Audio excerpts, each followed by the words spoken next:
He was a man built of silence, his heart a locked room in a house too quiet for one person. This is not a story of bandits and gunsmoke, but of the space between two breaths in the firelight. It is not about a chase across the sun-scorched plains, but the slow, careful journey of a hand reaching for another in the dark. This is a story of how a house built for solitude becomes a sanctuary, not through the raising of walls, but through the quiet, consensual lowering of them, one shared meal, one mended seam, one simple promise at a time. Caleb Stone's life was measured in rituals. The sun rose, and he split wood, the rhythmic thud of the axe, a conversation with the morning. He drew water from the well, a creak of the pulley, a familiar solitary song. He ate his meals standing by the hearth, the single tin plate washed and put away before the food had fully settled. His cabin, nestled in a small, defensible valley, was a fortress of order. The floor was swept clean. The tools on the wall were arranged by size. The single blanket on his cot was pulled taut each dawn. This rigid routine was the fence he built around the memory of a past life, a life of noise and chaos, and the heavy weight of a marshal as badge. Here there was only the wind in the pines and the steady, lonely beat of his own heart. He spoke little, but he listened closely, his senses always scanning his surroundings, a habit he couldn't break. But the threats he scanned for now were not men with guns, but the insidious creep of a loneliness so profound it felt like a physical ache. The cabin was too large for one man. The silence pressed in, heavy and absolute. He would sometimes find himself pausing, his hand on the axe handle, listening for a sound that never came, a footstep on the porch, a voice calling his name. The desire for belonging was a thing he had buried deep, a seed planted in barren ground. He was a protector by nature, but he had nothing left to protect but the stark, unyielding borders of his own isolation. One afternoon in late summer, the sky turned a bruised purple. The air grew heavy, thick with the smell of rain and ozone. A storm was coming.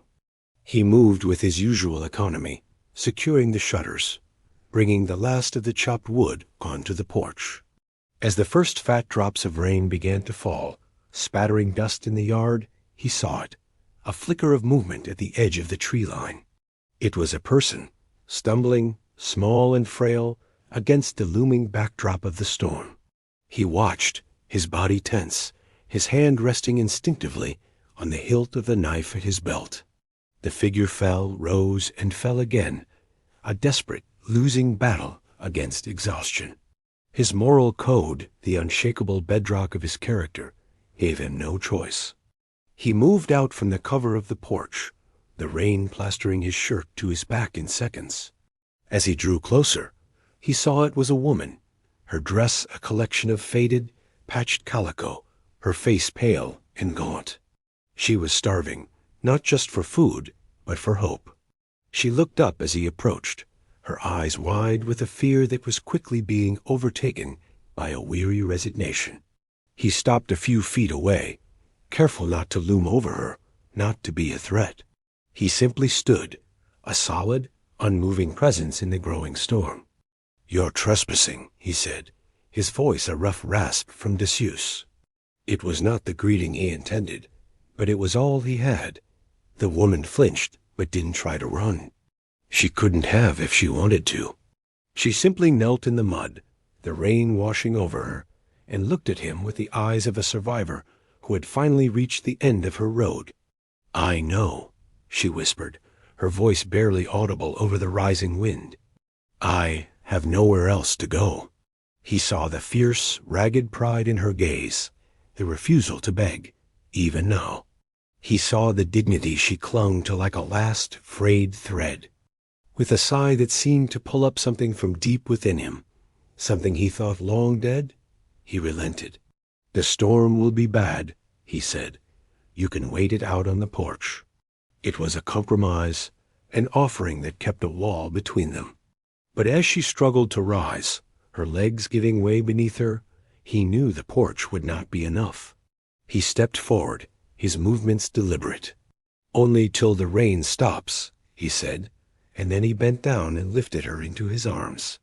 She weighed almost nothing, a bundle of damp cloth and fragile bones. But her presence in his arms, in his solitary world, was a weight more significant than anything he had ever known. The first flicker of warmth had arrived, not from the sun, but from the simple, profound act of letting someone in. Her name was Alara. She offered it to him the next morning, her voice still weak but steady, laced with a pride that her circumstances could not diminish. She had slept for 18 hours in his bed, while he had taken the floor by the hearth, a rifle within arm's reach, a habit born of his past, not of any fear of her.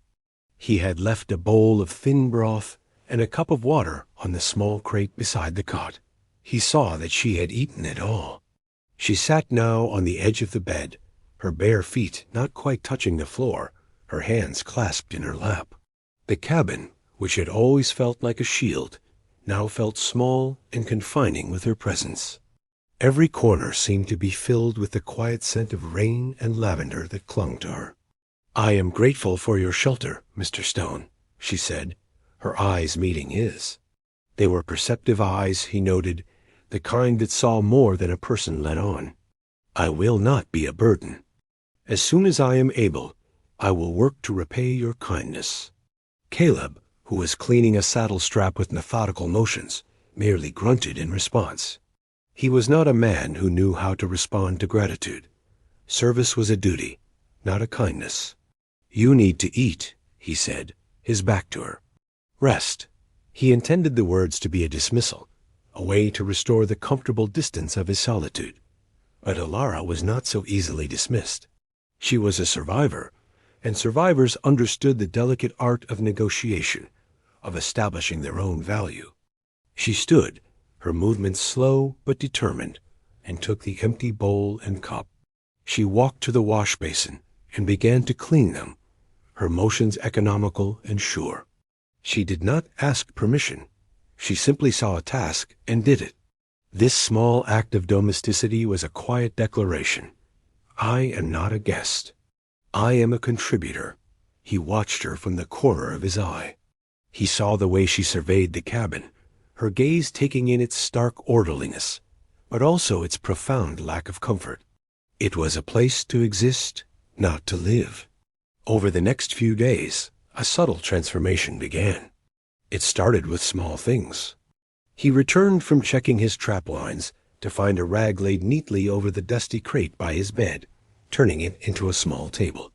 A day later, a mason jar with a few hardy wildflowers appeared on the mantelpiece, a defiant splash of purple against the gray stone. He said nothing, but he didn't remove them.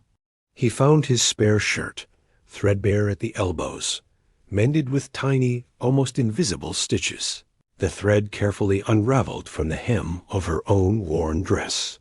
He, in turn, began leaving a larger portion of their shared meal for her, claiming he had eaten earlier. He chopped extra firewood and stacked it near the hearth, ensuring the cabin stayed warm as the nights grew cooler. It was a silent conversation, a bartering of care and respect. He learned to read the lines of tension in her shoulders, to know when her pride was pricked and when her weariness was close to overwhelming her. From her new point of view, Alara watched Caleb with a careful, analytical gaze. He was a man of contradictions. His hands, though calloused and capable of immense strength, were surprisingly gentle as he set a splint on a bird's broken wing. He spoke in clipped, functional sentences, yet he would sit for an hour, utterly still, watching the sunset paint the valley in hues of orange and pink. He was stoic, honorable, and deeply, achingly lonely. She saw the way his eyes would sometimes drift to the empty space around them, a flicker of profound loss in their depths. She understood that his routines were not just habits, they were armor, and she knew that to breach that armor, one did not use force. One had to be invited in. One afternoon, she found him at his small workbench, carefully sanding a new handle for the well bucket. The old one had been cracked, and she had been struggling with it, though she had never complained. He had noticed. He always noticed. He worked with a focused intensity, the muscles in his forearms taut. He was a competent man, capable in all things practical. When he was finished, he tested the fit, the new wood smooth and solid in his grip. He didn't look at her as he walked past to fix it to the bucket. "It should hold now," was all he said. But Ilara heard the unspoken words beneath the surface. "I saw you were struggling. I wanted to make it easier for you. I am here to help." Later that day, she darned a pair of his socks, the wool thick and rough under her fingers. She left them folded on the edge of his cot, a simple, practical act, a response in their silent, shared language. "I see you too. I am here to care for you." Trust was being built, not with grand declarations, but with mended socks and bucket handles, with wildflowers and larger portions of stew. It was a slow, careful structure, built one gesture at a time. The arrangement, born of a storm and sustained by necessity, slowly shed its temporary skin. The passing of days wove Ilara into the fabric of the cabin's life, her presence becoming as much a part of the routine as the rising sun. From Caleb's perspective, the silence in the cabin had changed. It was no longer an empty echoing thing, but a shared quiet filled with the soft sounds of her movements, the rustle of her dress, the quiet hum as she worked the gentle turn of a page in one of his few books. He had a small shelf with a dozen volumes, mostly practical manuals on farming and carpentry, but also a worn copy of Shakespeare and a book of poetry. He saw her tracing the words with her finger, her lips moving silently. He realized with a jolt that she could not read. The knowledge settled in him, not as a judgment, but as another piece of her story, another hardship she had endured. One evening, as she struggled with a passage, her brow furrowed in frustration, he spoke into the quiet. "The word is constellation." His voice was low, careful not to startle her. Ilara looked up, her cheeks flushed with a mixture of embarrassment and defiance. "It is of no matter to me." "Knowledge is never of no matter," he countered gently. He pulled a chair from the table, its legs scraping softly on the floorboards, and sat near the hearth, creating a shared circle of light. He did not sit too close, honoring the invisible boundary between them. He simply looked at the book she held. "If you wish it," he said, the offer plain and without condition. He was giving her a choice, respecting her agency. She hesitated for a long moment, her pride warring with her deep, hungry desire to learn. She was a woman who had been denied so much, and the world of words, of stories, was a locked door she had always longed to open. Finally, with a small, decisive nod, she slid the book onto the small space of floor between them. Their lessons became a nightly ritual. His large, calloused finger would point to a word, and she would sound it out, her voice growing stronger, more confident with each passing day. He was a patient teacher, his stoicism lending itself to the slow, methodical process. He never belittled her mistakes, simply corrected them with a quiet word. He was giving her more than just letters and sounds. He was giving her a key to a world beyond the confines of her past. In these moments, he learned the quickness of her mind, the way her eyes would light up when a sentence finally clicked into place. And he found himself, for the first time in years, looking forward to the evenings, to the shared focus and the quiet intimacy of their lessons. The longing he had buried for so long began to push through the barren ground of his heart. It was a painful, unfamiliar sensation, a yearning not just for companionship, but for her companionship. He found himself watching her hands as she stitched a seam, admiring their deftness. He would catch the scent of the soap she used to wash, a clean, herbal smell that seemed to linger in the air. He was becoming acutely aware of her as a woman, and the knowledge was both terrifying and exhilarating. One afternoon, he found her smiling. She was outside, watching a pair of bluebirds flit around a feeder he had built years ago and long since forgotten. It was the first time he had seen her truly smile, an unguarded expression of simple joy. The sight struck him with the force of a physical blow. It transformed her face, softening the weary lines around her eyes, revealing a beauty he hadn't allowed himself to see. He stopped in the shadow of the woodshed, his heart doing a slow, heavy turn in his chest. At that moment, he knew he was lost. The practical arrangement, the duty-bound act of a man with a moral code, had become something else entirely. It had become a fragile, terrifying, and deeply cherished connection for the woman who had brought an unguarded smile back into his silent world. He turned and walked away before she could see him, needing to put distance between himself and the powerful surge of emotion the simple sight of her smile had unleashed. From Alara's point of view, Caleb was a landscape she was slowly learning to navigate. She saw the gentleness he tried to hide beneath his gruff exterior, the honor that guided his every action. He had given her shelter, food, and now the gift of words. He asked for nothing in return. His respect for her was absolute, a silent, steady presence that was beginning to heal wounds she hadn't known were still so raw. He never entered her sleeping space, the corner of the cabin she had made her own, without a quiet cough to announce his presence. He always ensured she had the fuller cup, the warmer seat by the fire. This consistent, quiet care was more potent than any flowery declaration. It was a language she understood, a language of actions that proved a man's worth. She, in turn, began to care for him with a growing tenderness. She learned that he slept poorly, his nights often disturbed by memories he never spoke of. She started leaving a cup of chamomile tea, which she made from herbs she found growing in the valley, by his cot each night. He never acknowledged it, but the cup was always empty in the morning. She saw that while he was a competent protector of his homestead, he was a careless protector of himself.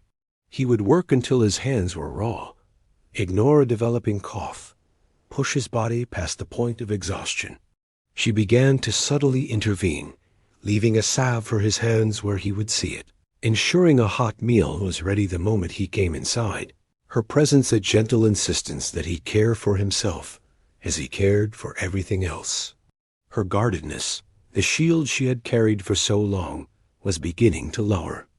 The fear of being a burden was slowly being replaced by the hope of being a partner. The longing she felt was a quiet, deep current, a yearning for the safety and respect he offered to become a permanent fixture in her life. She wanted to know the stories behind the sadness in his eyes, to be the one who could offer him the same peace he had so freely given her. The delicate balance between them shifted one crisp autumn morning. The threat of winter was in the air, a reminder of the harsh realities of frontier life. Caleb decided it was time she learned to handle a rifle. It was not about protecting the cabin from external threats. He was more than capable of that. It was about giving her agency, a measure of control over her own safety. He took her to a clearing, the rifle feeling heavy and foreign in his hands after so long. He had not taught anyone to shoot since his days as a marshal, training deputies. The memories were not pleasant. But this was different. This was for her. He stood behind her, careful not to touch, his voice a low, steady murmur in her ear as he explained the mechanism, the heft, the kickback. "You respect the weapon," he said, his tone serious. "It's a tool, not a toy. You only ever point it at something you intend to destroy." Ilara listened, her focus absolute. She was not afraid of the gun. She had been at the mercy of others for too long. The idea of having the power to defend herself was a potent one. She loaded the rifle as he had shown her, the metallic click of the cartridge seating home a satisfying sound. She lifted it to her shoulder, the stock cool and smooth against her cheek. She sighted on a tin can he had placed on a stump 50 yards away. "Easy breaths," he murmured. "Squeeze the trigger, don't pull it." She fired. The explosion was deafening. It kicked back a solid punch to her shoulder, but she held her ground. The tin can jumped and spun. A clean hole punched through its center. A slow smile spread across her face. A smile of pride and newfound power. She lowered the rifle, her shoulder aching, her ears ringing, but her heart soaring. She turned to him, the rifle held across her body. Caleb's expression was unreadable, but she saw a flicker of something in his eyes, pride, respect, and something deeper, something warmer. She had expected a nod, perhaps a quiet good. Instead, he reached out, his hand open. She understood the gesture. With a deliberate, symbolic motion, she turned the rifle and offered it back to him. Hilt first, the barrel pointed safely at the ground. It was an act of profound trust, an acknowledgment of his role as her teacher and protector, but also a statement that this power, now hers, was not a threat to him. He took the weapon, his fingers brushing hers. The brief contact sent a jolt of warmth through her. He looked from the rifle to her face, and the corner of his mouth lifted in a rare, almost smile.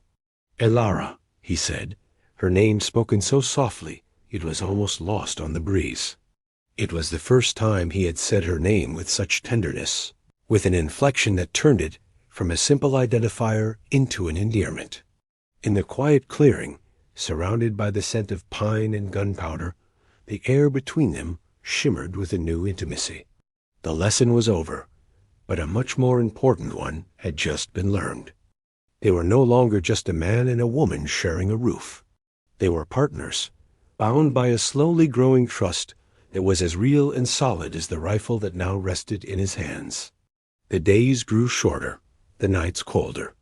The shared lessons and quiet chores had become the bedrock of their existence, a comfortable routine that belied the simmering tension beneath the surface.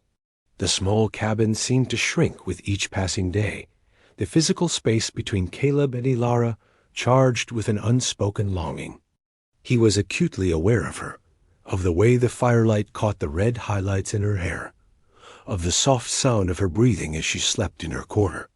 He would lie awake on his cot, staring into the darkness, his body aching with a desire he fought to suppress. He had offered her a safe harbor. He would not be the storm that threatened it.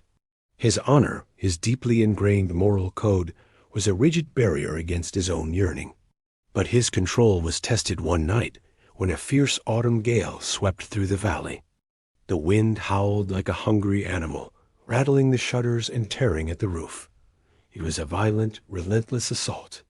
Caleb was not bothered by the storm itself. The cabin was sturdy, built by his own hands to withstand far worse. But the sound, the sheer, unrestrained fury of the wind, had a different effect on Elara. He saw her in the flickering firelight, sitting bolt upright on her pallet, her arms wrapped around her knees, a silent tremor running through her body. Her face was pale, her eyes wide with a terror that had nothing to do with the wind and everything to do with a memory. He saw the ghost of a past trauma in her haunted gaze, and his heart clenched with a fierce, protective instinct. He rose from his cot, his movements slow and deliberate. "It is only the wind, Elara," he said, his voice a low anchor in the chaotic noise. "The walls will hold. You are safe." The words sounded familiar, an echo of a promise he had made before. But this time, her fear was deeper, more visceral. She shook her head, a small, desperate motion. "It's the noise," she whispered, her voice strained. "It sounds like—" She trailed off, unable to give voice to the memory. He understood. It wasn't the storm she was afraid of, but what the storm represented: chaos, violence, a loss of control. He knew he had to break the spell of her fear.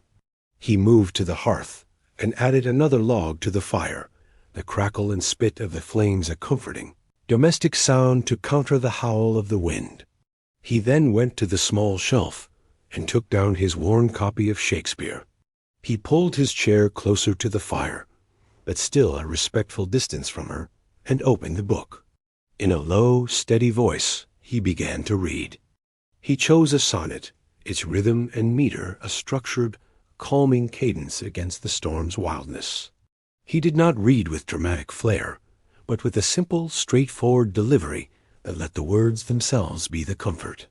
He read of love and beauty, of time and endurance, his voice a shield against the raging gale. Slowly, he felt the tension in the room begin to ease. The frantic energy of her fear subsided, soothed by the steady rhythm of his voice and the warmth of the fire. When he finished the sonnet, he fell silent, but he did not close the book. The wind still howled, but its power to terrify had been diminished. Alara finally uncurled from her tight ball, though she still shivered, a deep-seated chill that had little to do with the temperature of the room. "The floor is cold," he said, his gaze on the fire. It was a simple statement of fact, but it held a universe of meaning. He was acknowledging her shiver, her discomfort. He was opening a door. From her point of view, Alara heard the unspoken invitation. He was offering comfort, warmth, proximity. Her heart hammered against her ribs. To accept was to cross a line, to step into a new level of intimacy that was both frightening and deeply desired. She thought of the cold floor, of the howling wind, and then she thought of the steady sound of his voice, of the unwavering respect in his eyes. She had initiated the boundary of their separate sleeping spaces. Now, with her own agency, she could choose to change it. "Yes," she whispered, the words small but clear in the relative quiet between gusts of wind. "The floor is cold." Caleb looked at her then, his expression serious, his gaze searching hers for any sign of hesitation or coercion. He needed to be sure.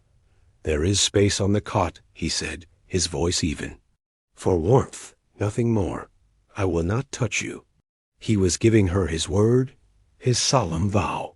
He was placing her safety, her autonomy, above his own desire.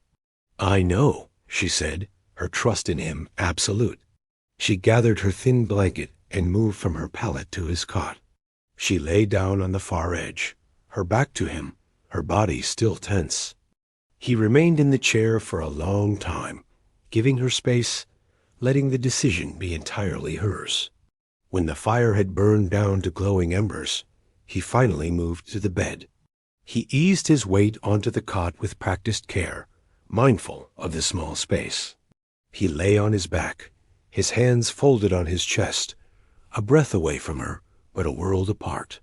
He was a protector, and this was the ultimate act of protection, guarding her peace even from himself. In the darkness, surrounded by the dying storm, they lay in the shared warmth, two lonely souls who had made a mutual, consensual choice to trust each other with their deepest vulnerabilities. The morning after the storm broke clear and bright, the air washed clean. Inside the cabin, a new atmosphere had settled, one of quiet, profound intimacy. The shared space of the cot, a boundary crossed by mutual consent, had changed the dynamic between them in ways both subtle and significant. There was a new softness in Alara's eyes when she looked at Caleb, and a new, less guarded warmth in the way he spoke her name. They moved around each other in the small space with an easy, practiced grace, the former invisible lines of demarcation now gone. But the peace of their isolated world was not destined to last. It was shattered by the arrival of a man from Alara's past, a man who embodied the very threats Caleb had built his life to escape. His name was Jedediah Finch, a merchant from the town she had fled. He was a man whose pleasant smile did not reach his cold, calculating eyes. He had known Ilara's late husband, a weak man who had fallen deep into Finch's debt. With her husband gone, Finch considered that debt, and Ilara herself, to be his property.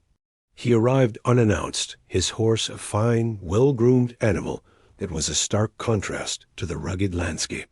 He dismounted with an air of ownership, his gaze sweeping over the homestead as if he were already measuring it for new fences. He saw Alara by the woodshed, and his smile widened, a predatory gleam in his eyes. "Well now, Alara," he said, his voice overly familiar. "I must admit, I did not expect to find you playing house in a place like this." Alara froze, the color draining from her face. Finch was the embodiment of the life she had escaped, a life of coercion and fear. Caleb, who had been sharpening an axe blade nearby, stepped out from behind the cabin. He moved silently, positioning himself between Elara and the newcomer. He didn't speak, but his presence was a clear and unambiguous statement. He was a wall. Finch's gaze flickered to Caleb, dismissing him as a simple homesteader. "This is a private matter between myself and the widow," Finch said, his tone condescending. "Her late husband owed me a considerable sum. I have the papers to prove it. In lieu of payment, she and I had an understanding. The lie was delivered with a casual cruelty designed to wound and intimidate." Caleb's hand tightened on the axe handle, his knuckles turning white.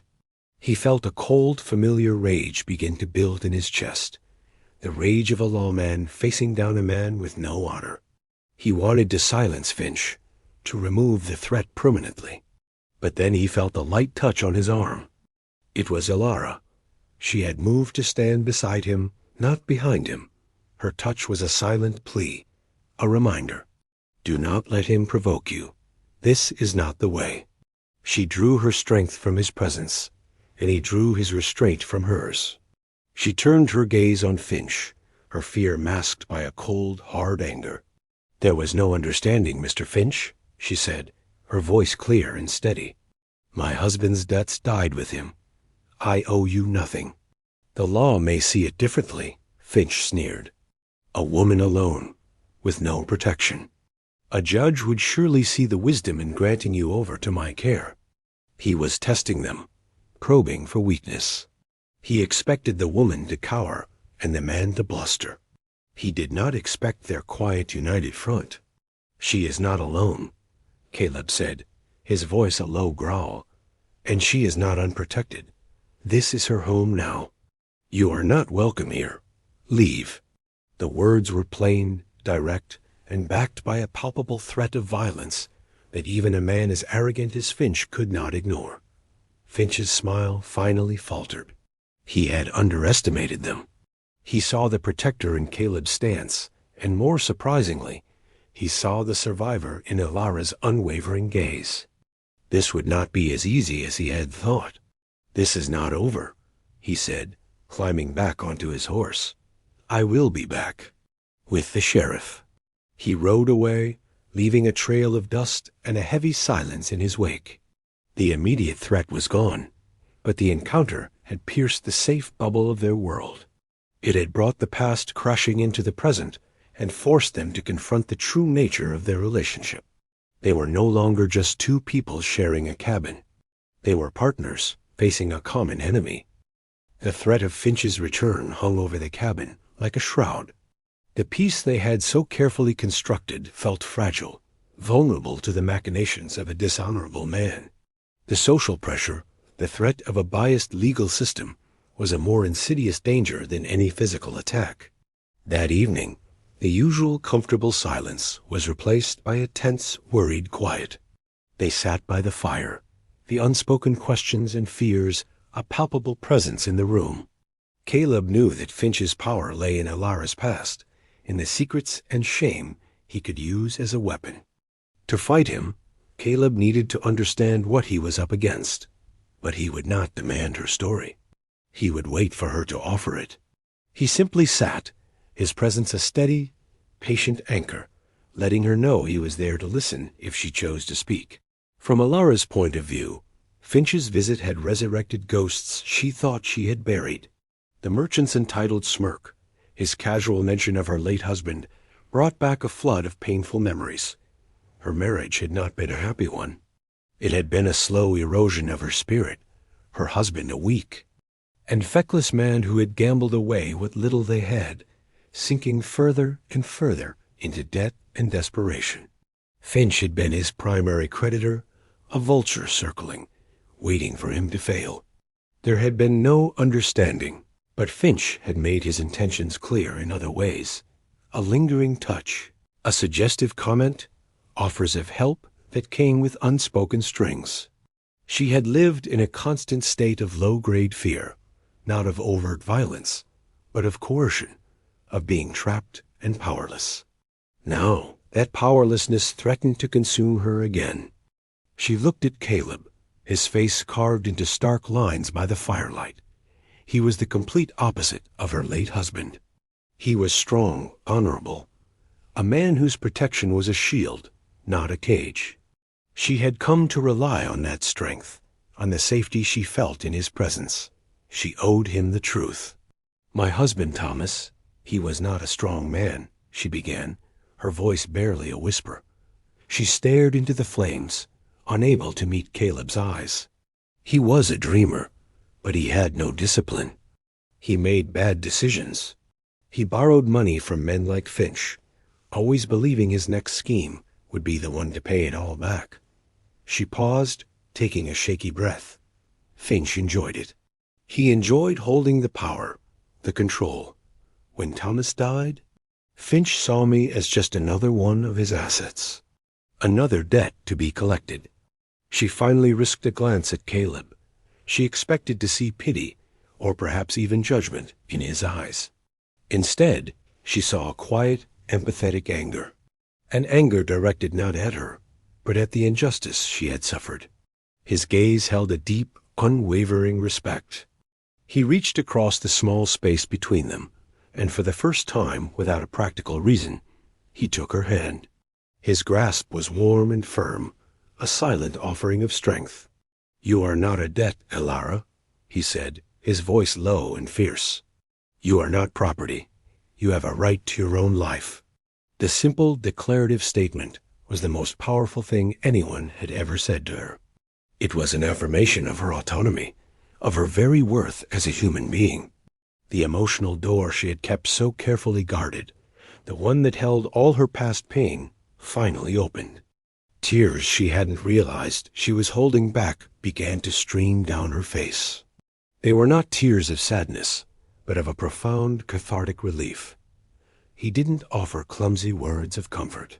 He simply held her hand, his presence a solid rock in the storm of her emotion, and let her cry. In that moment of shared vulnerability, in the warm, flickering lamplight, their bond was forged into something new. It was no longer just about shared warmth or growing affection. It was about shared burdens, about a mutual defense of her right to a life of dignity. He was no longer just protecting her from the elements. He was protecting her very soul. And she, in turn, was giving him the one thing he had lacked for so long. Someone to fight for, a reason to be the honorable man he was always meant to be. The threat of Finch still loomed, but it no longer seemed as terrifying. They would face it together. In the days that followed, the unspoken question of Elara's future lingered in the air. The arrangement had always been implicitly temporary, a safe harbor until she could move on. But now, with the threat of Finch forcing a confrontation, the idea of her leaving felt unbearable to Caleb. The cabin, which had once been his solitary fortress, would revert to being an empty, silent shell without her. The thought of his life before her, the sterile routines, the profound loneliness, was now intolerable. He had to give her a reason to stay, a choice that was not born of necessity or fear, but of her own free will. He chose his moment carefully. It was a quiet afternoon, the air still and warm. Elara was sitting on the porch steps, mending one of his shirts, her head bent over her work, the picture of domestic peace. He came and sat on the step below her, not looking at her, but out at the valley that was his home. "When I first came here," he began, his voice quiet, "I was looking for silence. My old life, it was loud, full of other people's troubles. I thought I wanted to be alone." He paused, gathering his thoughts. This was difficult for him, this baring of his soul. "I was wrong. I wasn't looking for silence. I was looking for peace. I didn't find it until you came." He turned then, his gaze meeting hers. Her hands were still in her lap, the mending forgotten. "Finch will come back," he said, his tone serious. "He will try to force you to leave with him, but you have a choice. You don't have to go to another town. Try to find another place. You could stay here." The invitation hung in the air, simple, direct, and freighted with meaning. He was not offering her a position as a housekeeper. He was not offering her protection as a temporary ward. He was offering her a home, a partnership, a future. "This is your home, Ilara," he said, his voice thick with emotion. "If you choose it to be." It was the most important question he had ever asked, and the answer was entirely hers. Her autonomy, which he had so fiercely protected, was paramount even now. From her perspective, his offer was everything she had secretly hoped for, but had been too afraid to voice. She had come to this valley with nothing but the warm dress on her back and a heart full of fear. This stoic, honorable man had taken her in, healed her, taught her, and treated her with a respect she had never known. He had shown her, through his quiet, consistent actions, what true partnership looked like. She thought of the alternative, running again, starting over in another dusty town, always looking over her shoulder for men like Finch. Here with Caleb, she had found not just safety, but a sense of belonging she had never experienced. She had found a home not just in the sturdy cabin, but in the heart of the man who sat before her. Her choice was clear. It was the easiest, most certain decision she had ever made. "I choose it," she whispered, her voice full of a hope so bright it brought tears to her eyes. "I choose you, Caleb." A wave of profound relief washed over him, so powerful it almost buckled him. He reached out and took the hand that wasn't holding the needle, his calloused thumb stroking her knuckles. Their bond, which had been forged in proximity and tempered by crisis, was now sealed by a mutual, heartfelt choice. They were no longer two separate people navigating a shared space. They were a unit, a family. They sat there for a long time, their hands clasped, watching the shadows lengthen across the valley. The threat of Finch was still out there, a storm on the horizon, but they were no longer afraid. Let him come. They would face him together, as partners, in the home they had chosen. Finch returned a week later, just as Caleb had predicted. He was not alone. The town sheriff, a man with shifty eyes and a weak chin, rode beside him. Finch held a rolled-up document in his hand, like a scepter, a look of smug certainty on his face. He had come to execute his claim, to legally, if not morally, wrest Ilara from her sanctuary. Caleb and Ilara were waiting on the porch. They stood side by side, not touching, but connected by an invisible thread of shared resolve. They had seen the riders coming from a long way off. There had been no frantic preparation, only a quiet, mutual understanding of what had to be done. "Mornin', Stone," the sheriff said, avoiding Caleb's direct gaze. "Mr. Finch here has a legal writ. Concerns the widow. Says her late husband's indenture and debts are now his to collect." Finch unfurled the document with a flourish. It was a tangle of legal jargon designed to intimidate and confuse, asserting his guardianship over Ilara and his claim to her service until the exorbitant debt was repaid. It was, in essence, a warrant for a life of indentured servitude. "It's all legal and binding," Finch said, his eyes locking onto Ilara, savoring his moment of triumph. "Pack your things, Ilara. You'll be living under my roof from now on." He expected tears, pleas, a futile appeal to a non-existent mercy. He did not expect the profound stillness that greeted him. Caleb did not move, did not speak. His face was a mask of cold fury, but his body was relaxed, his hands loose at his sides. The lack of an immediate, violent reaction seemed to unsettle Finch more than any threat could have. The predator was confused by prey. It did not act like prey. The silence stretched, thick and heavy. All eyes fell on Ilara. This was her battle, her choice. Caleb had given her a home, but only she could truly claim it. She took a single step forward, her posture straight, her chin high. She looked not at the paper, not at the sheriff, but directly into Jedediah Finch's soul. "That paper is worthless, Mr. Finch," she said, her voice not loud, but carrying across the yard with the clarity of a bell. Because it is based on a lie. It's a legal document. Finch blustered, his composure beginning to crack. It's a piece of paper, Alara countered, her voice dropping, gaining an intensity that made both the sheriff and Finch take an involuntary step back. It speaks of debts and indentures. It speaks of property.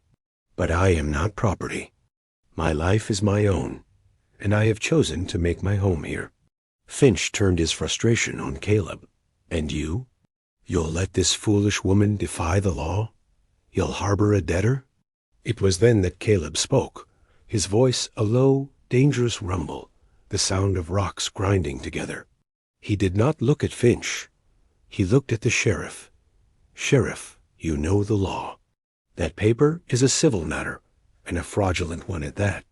It gives you no authority to remove a person from their chosen home. There is no crime here. He then took a deliberate step to the side, positioning himself squarely beside Alara, their shoulders almost touching. He looked down at her, a silent, powerful signal of his unwavering support. Then, in a clear voice for all to hear, he made his own vow. This woman is not a widow living under my charity. She is my intended wife, and this is our home. The words, plain and direct, changed everything.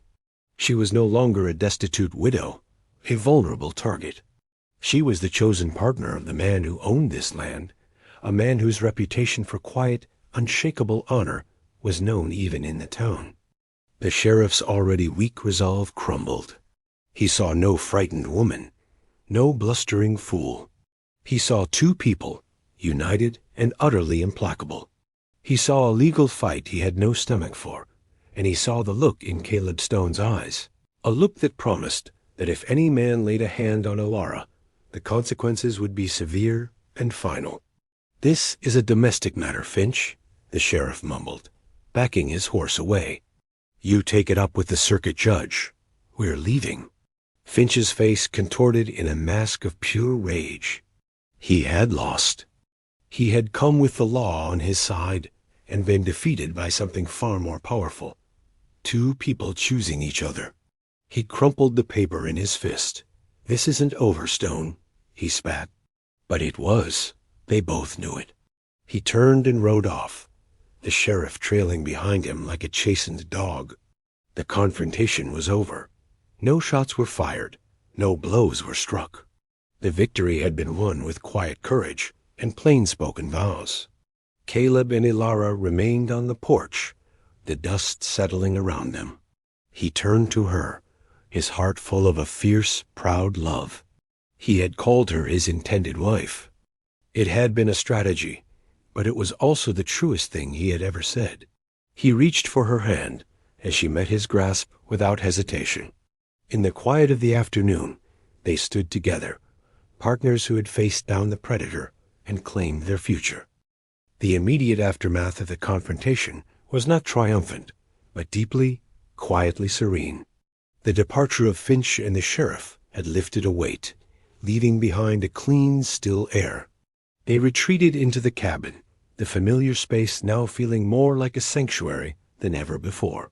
The emotional toll of the standoff settled upon them, a weariness that was bone deep. Alara's hands trembled slightly as she took her sewing basket, her body releasing the tension she had held for so long. Caleb watched her, his protector's gaze missing nothing. He saw the faint tremor, the paleness around her mouth. He knew she needed not celebration, but care. He moved to the hearth, his actions deliberate and soothing. He stirred the embers and added a log, the familiar domestic ritual a comfort in itself. He put a kettle on to boil for tea.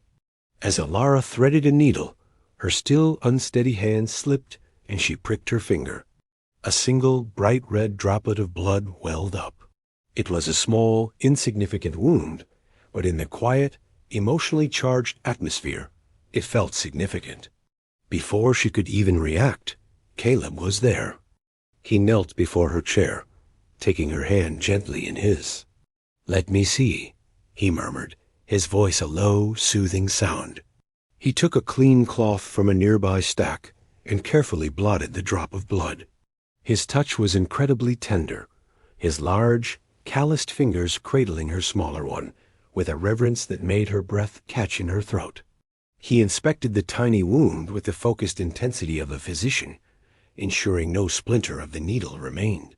Then he raised her finger to his lips and pressed a soft, lingering kiss to the spot. It was an act of such unexpected, profound tenderness that it brought tears to Ilara's eyes. It was an apology for the hurt the world had caused her, a promise to always tend to her wounds, no matter how small. This was his language. This was his love. He held her hand for a moment longer, his thumb stroking her palm, before releasing it. He then returned to the fire, poured 2 mugs of tea, and brought one to her. He set it on the small table beside her, his movements economical and full of unspoken care. They drank their tea in a comfortable silence, the shared warmth of the mugs a mirror of the warmth that now filled the cabin. Later, as the sun began to set, casting long shadows across the floor, he prepared a simple meal of bread and warm stew. He served her first, as always, giving her the fuller bowl. He sat across from her at the small table, the lamplight creating a golden, intimate bubble around them. They ate, the soft clinking of their spoons the only sound. In the gentle light, he saw the faint smudges of ink on her fingers from their last reading lesson. The sight filled him with a quiet joy. Her past was marked by the coercion of men like Finch, but her present and her future were marked by the words and knowledge they now shared. After the meal, he took her empty bowl, and then, taking her hand, led her to the wash basin. He pumped fresh, cool water, and, with a bar of her lavender soap, he began to gently wash the ink from her fingers. The gesture was one of pure, unadulterated aftercare.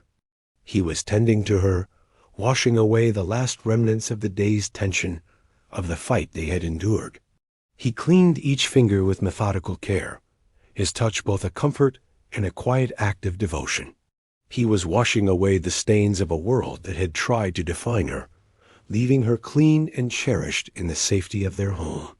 In the lamplit quiet of the kitchen, this simple, tender act was their true wedding ceremony, a consecration of their partnership, sealed not with a ring, but with warm water and a gentle, loving touch. The night after the confrontation with Finch marked the true beginning of their shared life. The titles of protector and survivor fell away, leaving simply Caleb and Ilara. When they retired to the cot, the last vestiges of formality and distance between them had vanished. There was no longer a careful allotment of space, no unspoken boundary line down the middle of the mattress. She turned to him in the darkness, and he gathered her into his arms, a movement as natural and necessary as breathing. He held her not with the desperate grip of passion, but with the profound, grounding weight of homecoming. Her head fit perfectly in the hollow of his shoulder, her body a warm, trusting weight against his. He breathed in the now familiar scent of her hair, a mixture of lavender and wood smoke that, to him, was the scent of peace. The desire he had kept so carefully banked for so long was still there, a deep and steady current. But it was intertwined with a love so tender and protective that it was impossible to separate the two. He felt her hand come to rest on his chest, her fingers splayed over his heart, feeling its slow, steady rhythm. A heart that now beat only for her. He lowered his head, his lips finding hers in the soft darkness. The kiss was not fiery or demanding. It was a question, a discovery, a quiet affirmation of everything that had passed between them. It tasted of chamomile tea and unspoken vows. It was a seal on the promise of their future, a fade-to-black moment where the tenderness and warmth they had cultivated was finally given its fullest expression. They were two halves of a whole, two solitary souls who had found their missing piece in the most unlikely of circumstances. He held her throughout the night, one hand tangled in her hair, the other resting on the small of her back, a silent, constant reassurance that she was safe, that she was cherished. For the first time since he had donned a marshal's badge, Caleb slept a deep, dreamless sleep, his internal sentinel finally standing down. He had found his peace, not in the silence of solitude, but in the quiet breathing of the woman sleeping in his arms. The seasons turned, weaving their lives together into a single strong thread. The cabin, once a monument to his isolation, became a home filled with the small, beautiful signs of her presence. Brightly colored curtains, sewn from old flour sacks, now hung in the window. A braided rag rug lay before the hearth, a soft spot of color on the rough-hewn floorboards. Their life was a quiet tapestry of shared routines and understated affection. He would leave a perfectly ripe wild apple on the porch, railing for her in the morning. She would ensure his coffee was always hot and strong, just the way he liked it. One day, a young boy from the nearest settlement, recently orphaned by a fever, was brought to the sheriff's office. He was sullen and mistrustful, his heart closed off by grief. The sheriff, remembering the quiet strength of the couple in the valley, brought the boy to Caleb and Alara. They took him in without hesitation. They did not try to replace his parents, but offered him a steady, quiet home. Caleb taught the boy, whose name was Sam, how to track animals and mend a fence. His patient, stoic nature a calming influence on the boy's anger. Alara taught him to read, her own journey from illiteracy, giving her a unique empathy for his struggles. Slowly, the boy's heart began to heal. The silence of the cabin was now filled with the sound of a child's questions, with the murmur of Alara reading a story aloud, with the three of them sharing a meal at the table Caleb had built to be big enough for a family. Their found family was complete. Years passed, etching the story of their life into the landscape of the valley and the lines on their faces. The homestead thrived under their shared care. The small cabin was added onto, a new room built for Sam, its walls raised by Caleb's hands and its curtains sewn by Alara's. Their home became a quiet landmark, a place known for its integrity and its welcome. Caleb, the stoic loner, became a respected elder in the scattered frontier community. His word trusted, his judgment sought. Alara, the starving widow, became the warm, compassionate heart of their home, her quiet wisdom a balm to those who sought her counsel. Sam grew from a sullen boy into a fine young man, possessed of Caleb's quiet strength and Alara's perceptive kindness. Their love story was not one for the ages in the way of grand romance novels. It was a quieter, deeper epic written in the daily acts of a shared life. It was in the way Caleb would still, after all these years, bring her the first wildflowers of spring. It was in the way her hand would instinctively find his as they sat on the porch in the evening, watching the sun set behind the peaks. It was in the comfortable, easy silence that spoke of a perfect understanding, a knowledge of each other so complete that words were often unnecessary. One crisp autumn evening, with Sam grown and managing a neighboring homestead of his own, Caleb and Alara sat on the porch alone, much as they had in the beginning. A patchwork quilt, one she had made years ago, was spread across their laps. Alara was reading to him from a book of poetry, her voice the music that had filled the silence of his life. He reached into the pocket of his worn jacket, and his fingers closed around a small, smooth piece of wood. It was a whittling he had made for her during that first winter, a small, imperfectly carved bird. He had intended to make a better one, but she had cherished it, keeping it on the mantelpiece all these years. He pulled it out and placed it in her free hand. She stopped reading and looked at the small token, its surface polished smooth by the passage of time. She smiled, a gentle, loving expression that still, after all this time, made his heart turn over. "I remember the day you gave me this," she said softly. "I felt so safe." "I was the one who was saved, Alara," he said, his voice thick with the emotion of a lifetime. "You came here, and you named this home." He had built the walls, but she had been the one to banish the ghosts, to fill the emptiness, to turn his shelter into a sanctuary. He had taken in a starving widow, and she had brought warmth and life, not just to his cabin, but to the barren landscape of his heart. Their future was not a question mark on the horizon, but a certainty as solid as the mountains around them. It was the promise of another sunrise, another shared cup of coffee, another chapter read aloud on the porch. She closed her hand around the small wooden bird, her fingers covering his. Their quiet vow, made so long ago in the face of a threat, had become the simple, beautiful truth of their existence.